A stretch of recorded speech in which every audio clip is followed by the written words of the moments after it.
Hi there, welcome back to WAC. Today I am giving my full review of the new Season 9 unit, the Elite Frigate. When we covered the developer log number 23, I created some speculative stats on what this new ship could look like, and now we can see how close or far off I was. Here are the timestamps for the different parts of the video.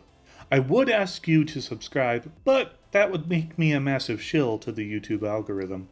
I will, however, say this. Links below if you're a new player to get free gold and security council upon creating a new account. We also have a teeny tiny Discord. And if you want to support the channel to get more in-depth content like this, consider becoming a patron. Chemical J did. What a Chad. I'm built different. With that nonsense out of the way, we must ask ourselves, what is this Elite Frigate, and what makes it so special?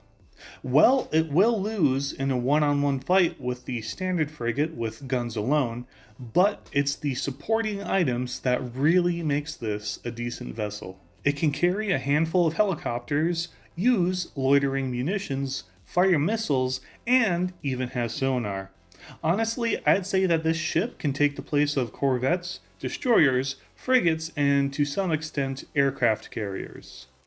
Of course, having a max of 10 of them really limits its ability to be overused, and in my opinion, it excels in the early game.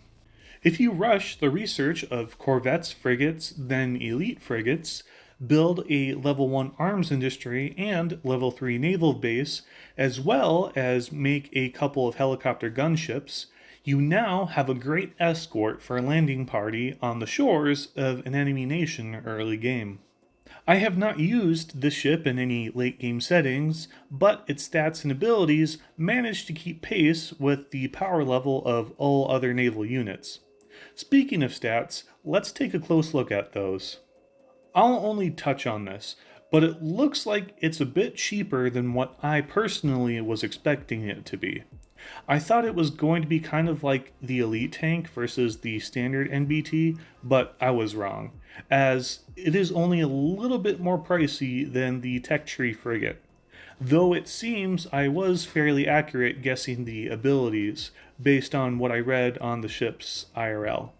Since this unit is a combination of corvettes, frigates, and aircraft carriers, that's what I decided to primarily compare it to. This isn't a list of all naval units, as I will be doing a full look at all naval stats in a future video once the Tech Tree helicopter carrier comes out. I'm not too interested in the early game stats, so we'll just have a look at the max level information. As I stated before, it's a little bit more expensive than the frigate. Attack versus ground targets is pitiful, which certainly is a downside. It's a little lacking on fixed-wing defense, but it is by no means the end of the world. Against helicopters, this ship does great, almost as good as the carrier. I am very pleased to see how well this performs against missiles, as missiles are currently OP versus ships. I covered this in great detail in this video. Its attack versus ships is very lackluster, and in a basic confrontation against normal frigates, it will lose handedly.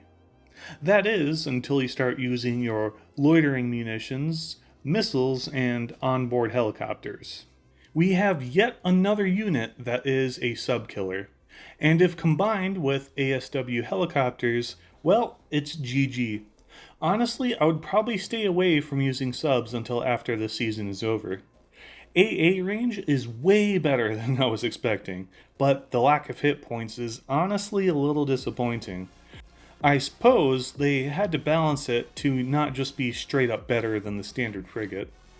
Speed-wise, it's pretty standard, but dang, that sonar range is crazy good.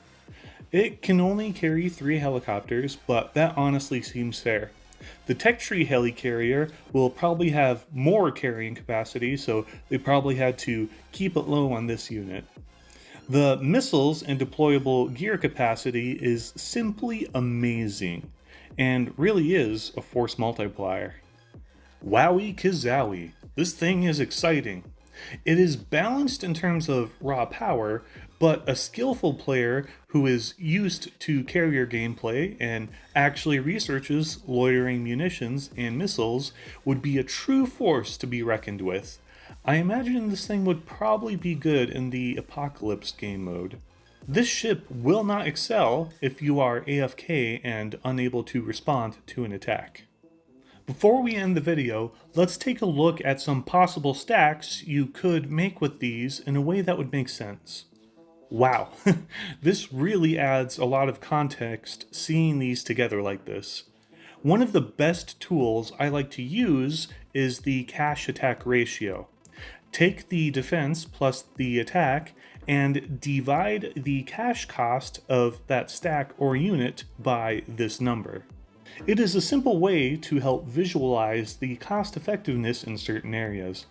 Anyway, looking at these numbers, I can say elite frigates will excel in the hands of active players who are there to use the aircraft, deploy loitering munitions, and launch missiles.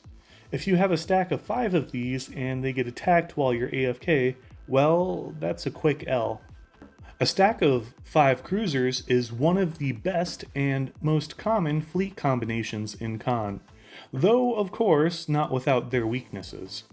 Honestly though, I think 3 cruisers and 2 elite frigates is a really solid combination. You lose a little bit of health and base ship attack, but the potential damage goes up a lot. And just a quick note, in this current patch of the game you can't actually stack carrier type ships, but they will be patching that fairly soon. If you want to take some time to look over the stat sheet, or you want to take a screenshot, feel free to do so. The Elite Frigate. It has a high skill ceiling, I feel, but it has so many tools at its disposal that it really has the potential to Shrek the enemy, as the kids say. I appreciate you sticking till the end, and if you want to see more unit reviews like this in the future, well, you know what to do. See ya. Free gold and security council apply. With that nonsense out of the way, we must to the YouTube algorithm. I will, however, plug my own things. Wait, that sounded so wrong.